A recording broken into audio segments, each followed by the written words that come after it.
Welcome to the Women's Money Wisdom Podcast. I'm Melissa Joy, a certified financial planner and the founder of Pearl Planning. My goal is to help you streamline and organize your finances, navigate big money decisions with confidence, and be strategic in order to grow your wealth. As a woman, you work hard for your money, and I'm here to help you make the most of it. Now, let's get into the show.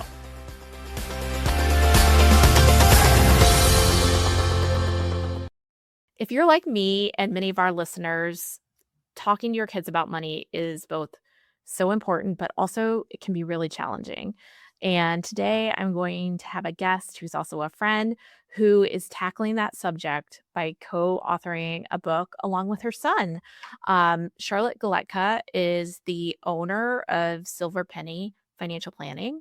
And she is also a huge financial literacy advocate, a certified financial planner. And like I said, I call her a friend. And Charlotte is releasing a new book called Battery the Bulldog and the Funny Money Tress with Andrew Geletka, her 12-year-old son. The book is being released on March 17th. Charlotte, welcome to the podcast. Thank you for having me, Melissa. It's so great to see you.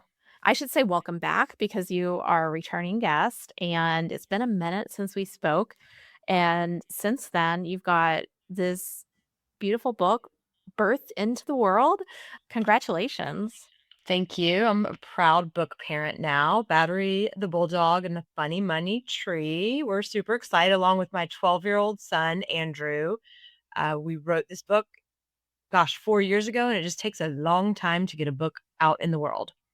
Well, it's such an amazing and ambitious project. And before we talk about the book itself, I would love to talk about, what you think about teaching kids about money, like what's age appropriate, how do you approach it as a financial professional? Give me the scoop as a mom of two Yeah. about those money talks. Well, I think that you would probably agree, Melissa, that one of the things that we hear all the time is, I wish I knew more about how money works when I was growing up. I wish I understood money. I wish my parents talked about it. Or, people don't necessarily put it on the parents, just say, how can we go all the way through school Yeah. without knowing basics about money? I also, as you mentioned, am very passionate about financial literacy. And so for the past 10 years, I've been going out in my community. I live in Atlanta, Georgia, and just talking about basic financial literacy concepts across all ages, from elementary kids all the way to high school kids. I also do kind of a money 101 recent grad talk I do for my clients. We produced a video that we've just sending people to have basic understanding. And I think that our industry, the financial services industry, cannot it doesn't always do a great job of being super educational and inclusive to these types of conversations. Mm-hmm.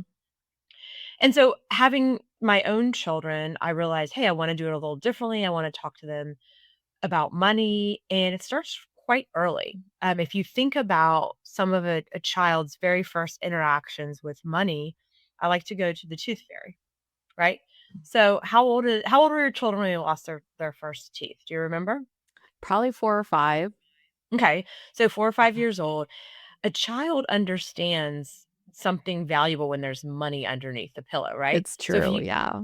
if you think about that, at that point, the child is understanding like, "Ooh, I want the money. Money is good." And I think it's a little bit challenging because children aren't seeing money change hands the way they used to. It's true. I agree. You and we all have the funny story of we've heard it from years ago where the child talks to the Alexa and orders a bunch of things from Amazon. And, Mhm. at some point, a child has to have the consciousness of, hey, for the things to show up from Amazon, somebody had to pay for it, right? Mhm. They're seeing us though in the grocery store. They're seeing us tap the wallet, the credit card. So I'd say from an early age, children are picking up on the concept that there's an exchange of value, right? So if I buy groceries, there's an exchange of value. If I'm, at Target with my mom, kids in the grocery, I want this, I want that. They've got that, the gimmies, give me this, give me that. They understand because they're told, no, that costs money. We can't buy that. You can't. And Mhm. then they start to understand, ooh, if somebody gives me money, like the tooth fairy, that I can go spend it. And I would say a really fun exercise for a small child, give them $5, give them $10, let them pick something out at the grocery store. Mhm. Let them actually give the money to the cashier and pay for it and get it counted out. It's a really fun exercise for a small child to start to understand the exchange of value, right? So that's the very early concepts. And in the book, Battery, the Bulldog, and the Funny Money Tree, it's a fun, whimsical kind of fable-like story, but we're telling very small children. It's geared towards kids 4 to 8. Although kids, all the way to 99 can read the book and Of enjoy it. course. But it is going to let them know, like, hey, money is something that is a resource that has to be managed, right? Mhm. So the characters in the story, one's a saver, one's a spender. They kind of see how that plays out. And it's the very beginning concepts of, hey, if I have this money, I can spend it or I can save it. How am I incentivized to do each? And of course, delayed gratification is really tough for small children, Mhm. and so we're trying to have this concept, but we've all come across kids, piggy banks have been around forever. And, I pose the question of you. Are one of you have two children. Yep. Are one of them a saver, one of them a spender? Like, what is their natural inclination with money? Well, first of all, I'll tell you, I remember how I was labeled as a child. I was definitely a spender. Okay. And so was my brother was a saver, and that label kind of sticks with you. But I definitely have my older child is more of a spender, even a giveawayer, and my younger child it may be because we have more control over that money and kind of the allowance and things like that, less access to the debit card, but she's more of a saver and intends to have her money accumulating. Um, Yeah, so it's interesting how children have that natural, inclination right before they've had the test of it. And I think, it's an interesting point you just said, like, before they have access to the card. right. So let's fast forward past, past kind of preschool, elementary age. Now they're starting to understand the concept of money. Then in middle school, children start to get some independence, right? True. Definitely. That that They could be a whole should, I nother. think. They should, I agree. That could be a whole nother topic. We all know that kids are, I think the tagline is under monitored online, over monitored offline, like in real life, right? Mm, Um, and I think culture is starting to kind of realize that. But as a child is in middle school and or late middle school, early high school, they might go out and do things with their friends that involve money.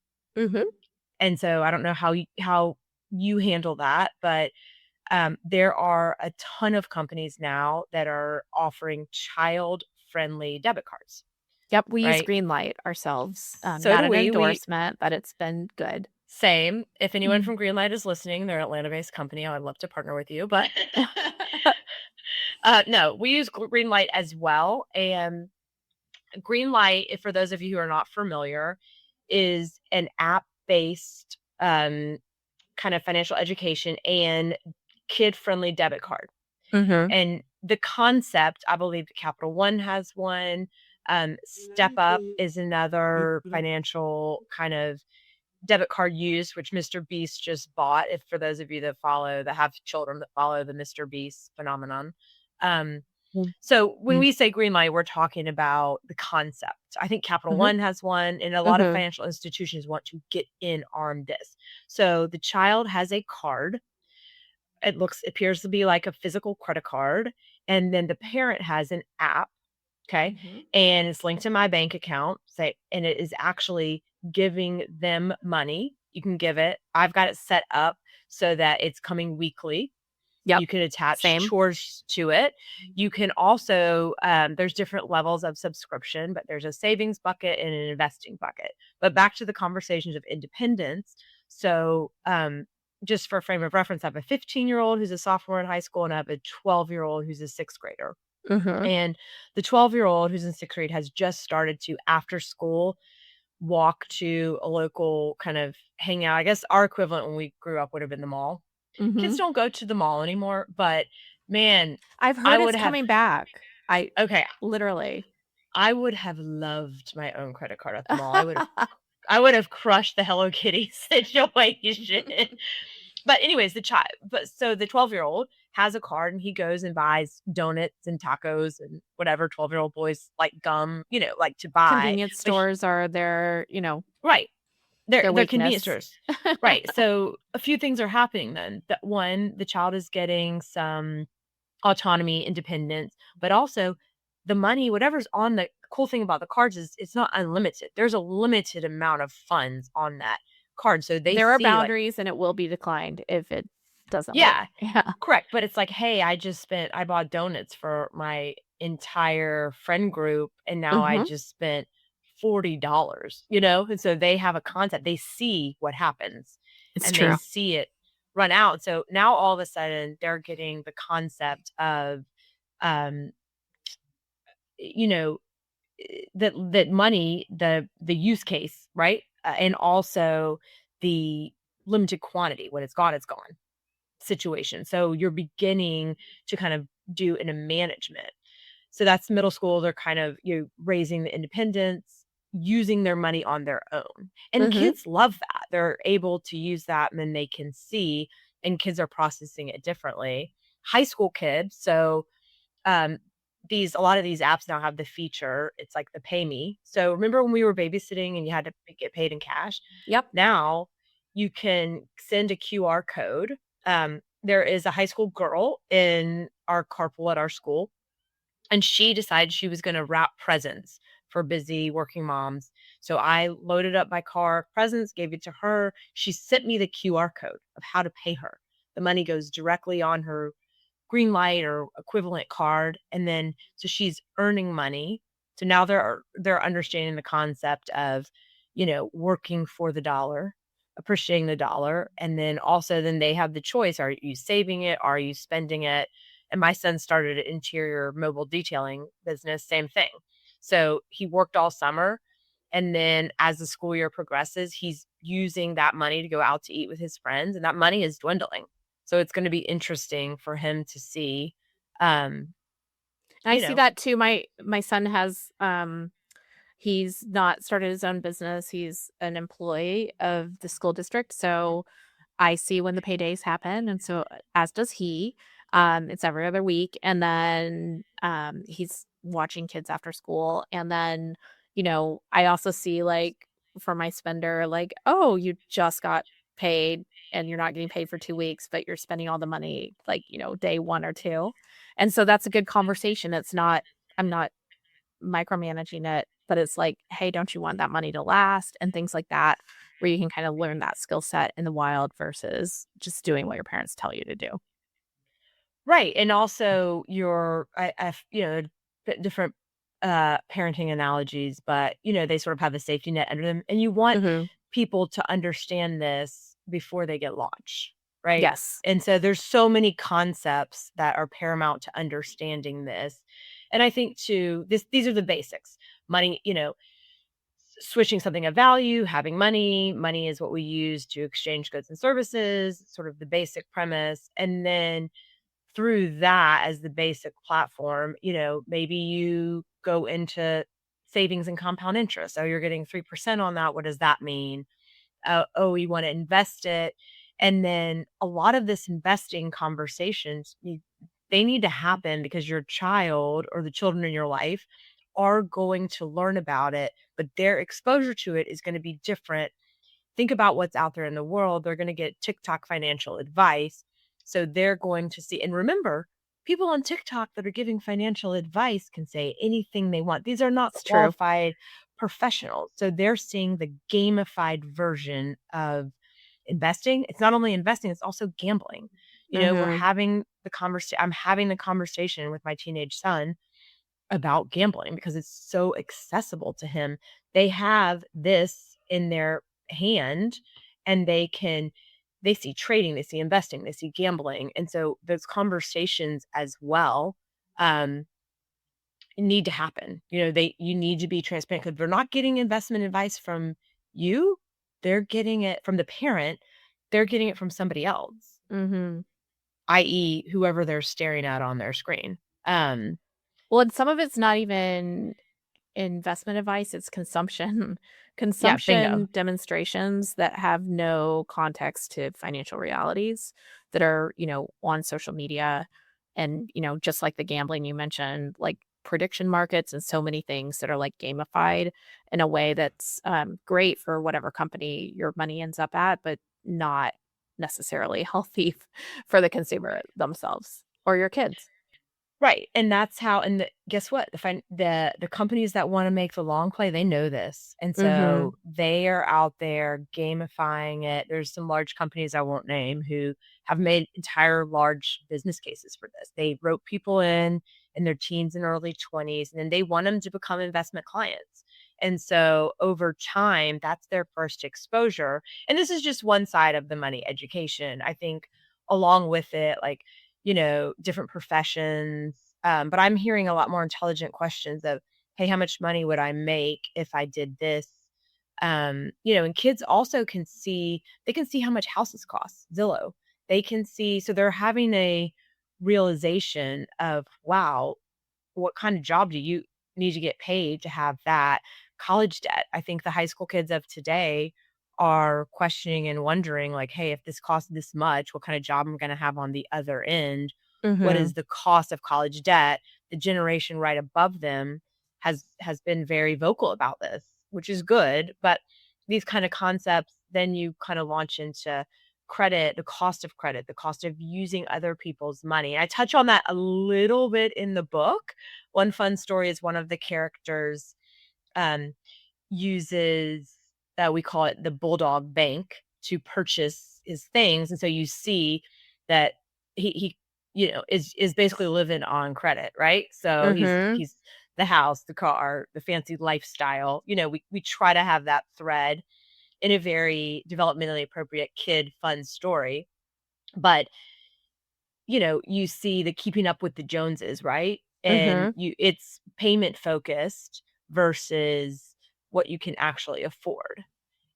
And that's something that I really want people to understand at an early age is, hey, when you buy the car, don't just focus on the monthly payment. Think about the cost of interest that you're going to pay over the lifetime of the loan, right? Mhm. So concepts like this, um, when you buy a home, how much of each payment goes towards interest and goes towards principal? That's a concept I think people don't realize until they're well into adulthood, and these are things that we can start to have conversations with to help people, and people want to know this. People want to know this information. It's Mhm. just not part of the um normal high school curriculum. Although I will give a shout out to the state of Georgia because financial literacy is now required Same for to be Michigan. Yeah. yeah, to be part of the curriculum. We're seeing this more and more, this basic financial education. And I think it's great. And I think we need to have open, honest conversations. I don't know what it was like for you growing up, but typically when you asked an adult, how much money do you make? They wouldn't really tell you. No. And I get that it can be slightly uncomfortable, so I would suggest give a range. Be like, "Well, let's see, someone's a PA, physician's assistant. They could say, "The range for PAs and the jobs that I've had and the job in this area could be between, 90,000 and 200,000 or something." Give a range, but it needs to be realistic. We need to have open, honest conversations about money so that we're telling, kids the reality and also the reality of what life costs. And I think, Kids like, d one of the first places you can introduce that, or not first, one of the critical places you introduce that is paying for college, because that is one area where, uh, in many cases, families, commit their students to repaying loans, without always knowing the repercussions. It's not the first time that you make a financial decision, but it is so critical depending on the family's financial circumstances and how much parents will pay. And you and I know that the reality of there is a desire to give your kid everything at the cost of expensive cost, but if it's the first largest decision financial decision that you make, and let's just say that you walk out with $200,000 of college debt and you become, a social worker, it's gonna be Mhm. really hard to climb out of that, so you're beginning your financial life as an adult in the hole, Mhm. and so that's a concept, a lot of financial reality, or I always try to tell people when I'm giving Money 101, the decisions that you make early in your life, your financial life in your early 20s really sets you up for the rest of your life. And I say you can choose. You can be on the pay now, play later plan, or play now and pay later. And I know that's an oversimplification for a lot of really complex financial topics, but if you think about and have a fun illustration, if you think about, you're 25, you got your first job, you move out, do you get a roommate and have to spend a little less on rent and save a little bit more? Do you put a little bit more in your 401k before you have larger financial responsibilities? And then we fast forward 20 years and say, what happens when you're 45, right? And the decisions that you made at 25 financially have a very large impact. Um, I was fortunate enough that I was raised by people who were my dad was in the industry. And so we talked about money openly. I was the only 8-year-old with a money market account. So I had a concept of this. But when I was young and early married, my husband at the time was a physician, and we actually lived very below our means. And some friends made comments like, I don't understand why you guys are living, you know, I forgot like, why is everything like super IKEA? Like, because we knew that the decisions that we made early were going to impact the next phases of life. Makes sense. And, in an ideal world, eventually you get to an equilibrium where you can use your financial resources now and also have the confidence that you are saving for later. And in the meantime, Ye though, overspending early, Hey. going into debt, things like that are just really difficult to dig yourself out of. So starting Yeah, and we're not conservative saying always helps. yeah, 100%. We're not saying don't, I understand the YOLO concept and like, but how can you have I like to call it conscious spending. Mhm. So that's fine if you choose to go on that like super awesome vacation, you might need to keep your car another year. Those types of I'm sure Well, you do this every trade-offs day. is such a builder of resilience. You can do Mm, anything, but not everything. And spending for contentment versus spending for more and abundance and the most is, it can be defined, may result in different choices or outcomes as well. Tell me a little bit about the book itself and how you and your son decided to put this together. Like, what was the genesis?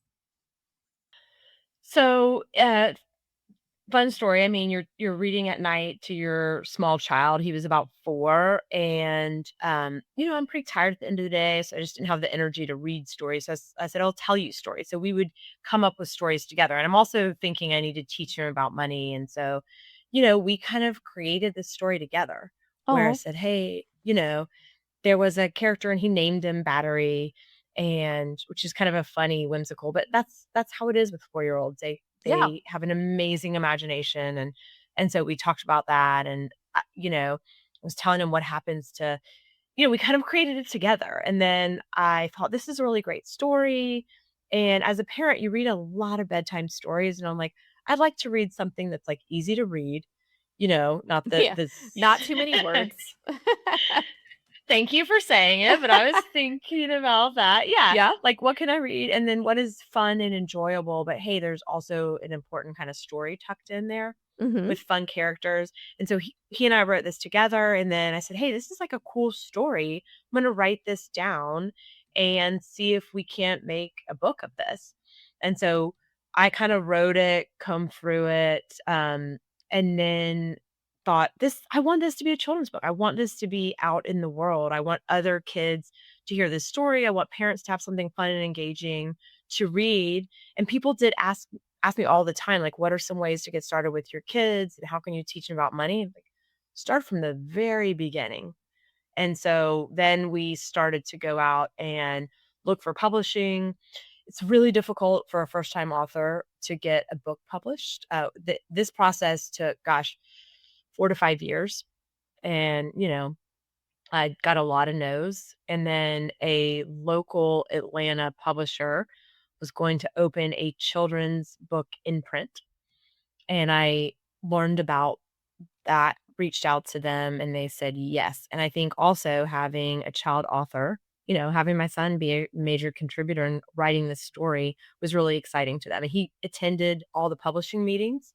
So that was really fun. He selected the illustrator, which Oh, is also I a love that. really fun process. Yeah. So we got to interview illustrators, and um then I recently have told him, like, okay, now it's time for us to go out. We've created the book, Mhm. but I told him books don't sell themselves. So we have to go out.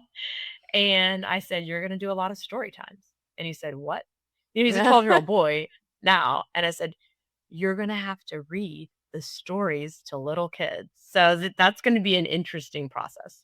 Oh, that's so fun. So Andrew's excited about his work, and I think this is just such a fun way to start the money conversation, and I can see it being a gift for young kids of pro planning clients. So, Yes. congratulations on bringing something into the world that has legacy, has impact, and is really contributing to better outcomes for families and their kids.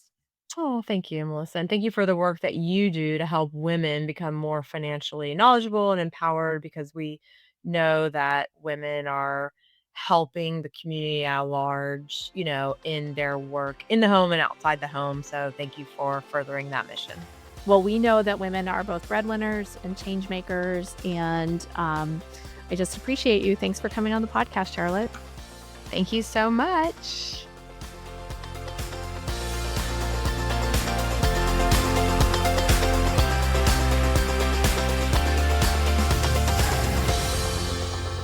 Thank you for listening to the Women's Money Wisdom podcast. If you found value in this episode, the best way that you can support the podcast is to forward an episode to a friend or leave a review.